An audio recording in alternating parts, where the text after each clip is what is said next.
Hi there, Sharon Horne-Ellstrom here. Welcome to day 60 of our Supersize You annual challenge. Today we are focusing in on and changing to a new area of the life framework, and that is money month, March. If you're here live with me, otherwise, whenever you're listening to it, this is our month where we're focusing on financial health and well-being. Normally, the first thing I do is I ask you to say, okay, what is my definition? I ask you, what is your definition of financial health and well-being? And a lot of times people will give me some outrageously large number that they've adopted from someone else, but they don't actually own, that they think is going to represent financial freedom, financial health, financial well-being, and the ability to do what they want, when they want, where they want, with whomever they want, wearing whatever they want. That's my way of phrasing it. So today what we're really going to do is we are going to rip off the Band-Aid. I don't think I can even get it off. I was going to rip off my Band-Aid to be symbolic. Okay, it's really funny when I try to do something like that and it doesn't work. So today we are actually literally going to rip off the Band-Aid and look at your numbers. I'm going to look at mine again. I look at mine pretty regularly, but I'm going to make a concerted effort to look at them with non-judgmental, clear eyes. The eyes of clarity is what I'm going to use. We should have a visualization. We do the eyes of clarity to look at our numbers. But we're going to pull up and ask ourselves, and why do we want to do this? Well, number one, if we don't measure something, it doesn't matter to us. If we're not actually looking at it, tracking it, following it, and there's been scientific studies that back this up, but it's true. What we pay attention to, what we give our energy to, or our attention, which is energy, grows and multiplies in our life. What we don't pay attention to usually diminishes and dies. Now, you might say, well, then I can use that theory and I can just think about my garden. And if I think that it's only beautiful plants and no weeds, there won't be any weeds and I'll never have to weed my garden. Wouldn't it be awesome if that were so? But we live in a physical world of reality where we have to pay attention to certain things. So we can't improve something or make it what we want it to be if we're not even measuring it or paying attention to it. And I would say the number one hurdle or stumbling block or actual behavior I find in people across the board, across all economic areas, across all walks of life, in all different occupations and businesses, is they're not honest with themselves about their numbers. They don't look at them. They don't pay attention to them. They don't track them. They don't have a key performance indicator that everybody's looking at if they're a business owner or even if they're an employee. Very few organizations actually pay attention to this. Most organizations, most corporations and things I have ever been a part of or work with are very, very secretive about finances and money and how things work in their organization. Why? Well, because they don't 100% believe in what they're doing, so they are not going to be open, authentic, and upfront with how they do what they do. So we got to look at our numbers, whether we're an individual, a family member, a business owner, part of an organization. Maybe it's a nonprofit organization. We have to know what's going on. Can't improve what you don't measure. Also, people avoid looking at it out of fear. Fear of what?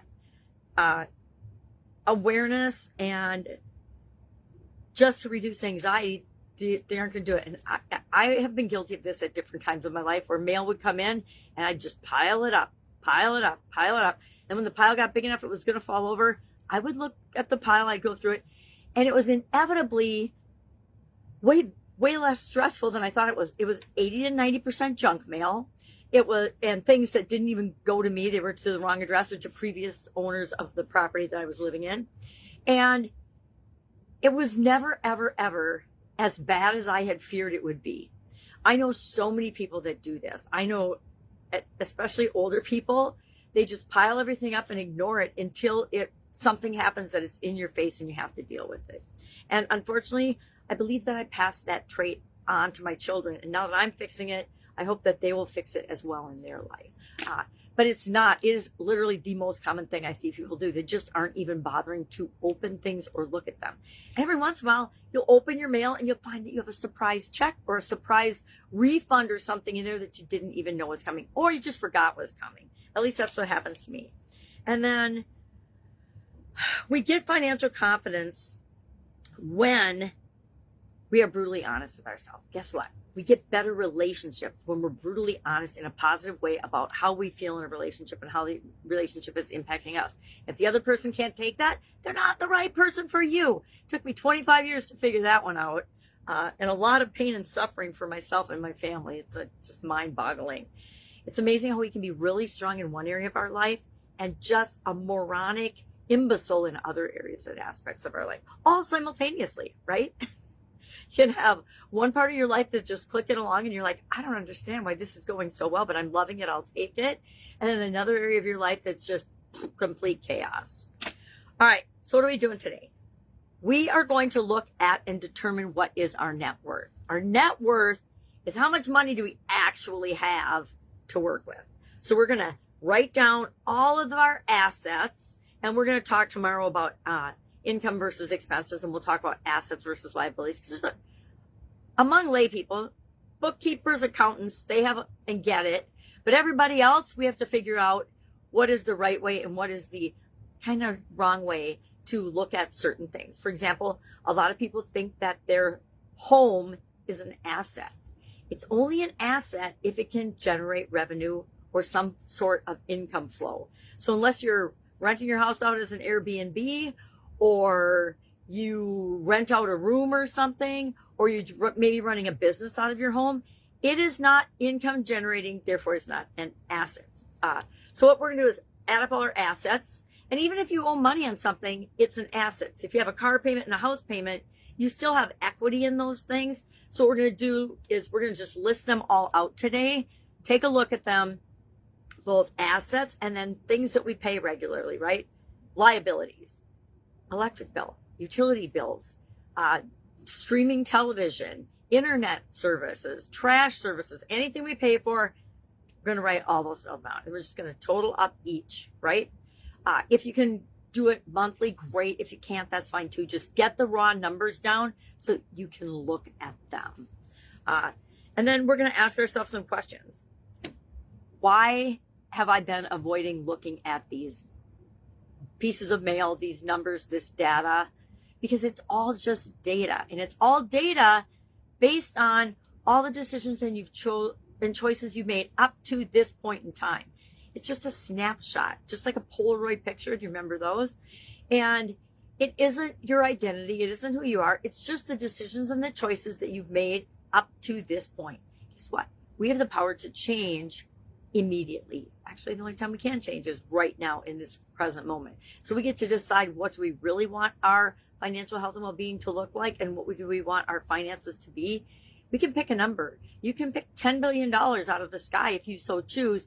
And then now you've got, here's where you are, here's what you want, and the universe and everybody and this group and this community, we're going to all help one another to get from where we are to where we want to be. But first we need to know where we are. So what have we been afraid of? How does knowing my numbers keep me standing in financial stress? That's a good one. I come up with good questions sometimes. So by not looking at these things, by not avoiding them, how does that keep me stressing out about it?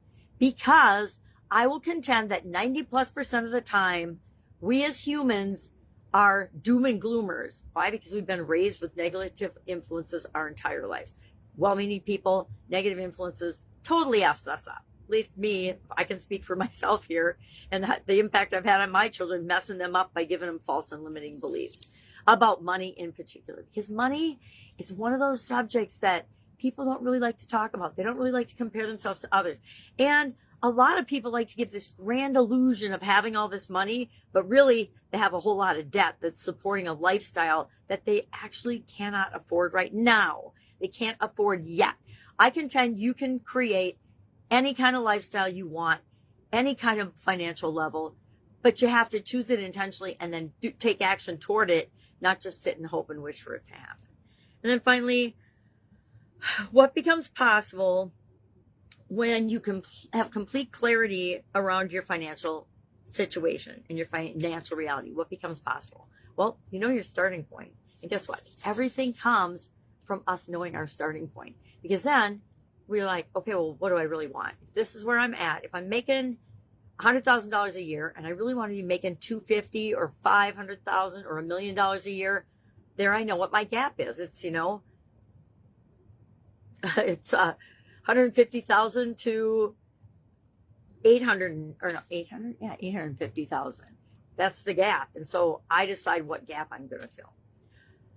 So post today that you've done this, and then post what is one financial number that you are committing right now to actually look at. I'm going to say look at it every day, but look at it every week for sure if it's something that you're personally not calculating, and that's an easier frequency to look at it. But frequency, what you're going to look at, how often you're going to look at it, and we're going to make a commitment to ourselves and to each other by sharing it in the comments below so we can get somebody to hey, check in with us every once in a while and say, hey, how's that going for you? What's your, is it going up or down? We don't have to share the exact numbers because a lot of us are private about that. I'm in a community where we're expected to share financial wins all the time, and I don't share them because it's nobody's business, right? None of your business. So, but that's for personal reasons and beliefs and thoughts and things from my past. I do share them in my gratitude journal, but I do not share them in an open community. All right. And that's, for both positive and negative reasons. All right. Any questions about this? I want you to hit me up and ask. We are on Money Month. It's going to be an awesome month. I don't know if I've covered money in March before. I might have. I'd have to go back and look at the past challenges.